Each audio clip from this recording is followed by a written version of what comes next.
Hi friends, it's me, host Eric, here with my beautiful wife Rachel, and today I'm going to discuss with you the difference between TESI and TENI. So, this was prompted by an SI experience of mine, an anecdote here which I'll share. My car had a low back left tire, so I needed to go get air in the tires. Now, last time this occurred, I put it off for a few days and ended up in a big fight with my dad, who woke me up to yell at me about it. I know it's strange sounding, I'm 50 years old, but my dad's that kind of guy, and it's just how it goes.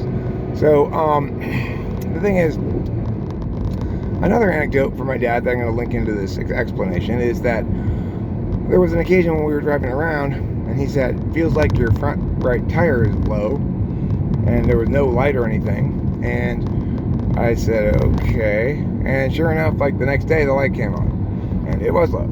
He could tell just by feel, riding in my car, which he rarely rides in. So, and a third point of anecdotal reference here that I'm going to link to is, throughout my childhood, my dad referred to what he called idiot lights.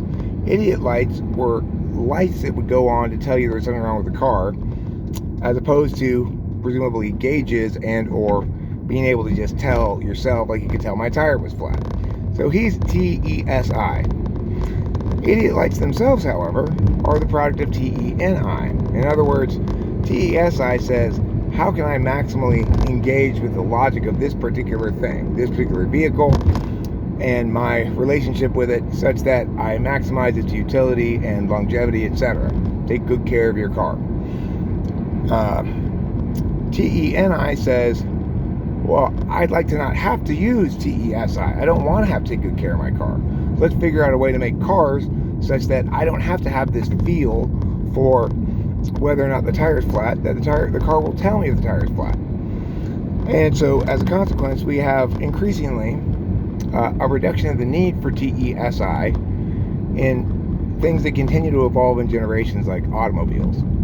And the best way to understand the difference then is to say TENI tries to solve problems at the universal level so that they don't have to engage with problems at the particular level, whereas TESI solves problems at the particular level and presumably provides the frame of reference needed to understand what the TENI person is going to deal with on a universal level. Both of them are excellent problem solvers in their own ways, and as you can see from my dad's comment about idiot lights, they project their frame of reference onto the world. So I'm somebody who definitely needs idiot lights. That doesn't really mean I'm an idiot per se, but if you're TESI, well, it's so obvious that anybody who would need a light has got to be an idiot.